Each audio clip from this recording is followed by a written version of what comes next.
మేము మా దాంట్లో ఎందుకు దున్నుతున్నారని వెళ్ళినాము. వెళ్తే వాళ్ళు పక్కన కడప జిల్లా నుంచి తీసుకొచ్చింది వాళ్ళని.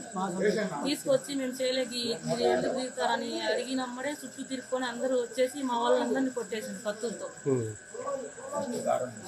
ఫస్ట్ కారం పోసేసిండ్రు, తర్వాత కొట్టిండ్రు. మొత్తం ఎంతమంది?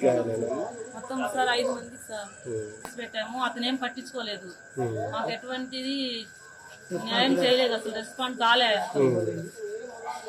మా పొలంలో దున్నుతుంటే మా వాళ్ళు ఏంటికి దున్నేది పోయిండ్రు. వాళ్ళు పక్కూరు వాళ్ళు వచ్చిండ్రు. 8 మందిని తొడకొచ్చుకున్నాడు ముందే. వాళ్ళని పక్కన పెట్టిండు. వీళ్ళు పోయి ఏందిరా మా పొలంలో దున్నేది నీకు, వాళ్ళందరూ వచ్చి 4 మరకేసారు. మా పొలం మా పేరు మీద రిజిస్టర్ ఉండేది, వాళ్ళు అవసరం అంటున్నాను వాళ్ళ పేరు మీద ఉంటే దున్నుకోమని. ఇంతకు ముందు కూడా ఎస్ఐ గారు కేసు రాపించాము.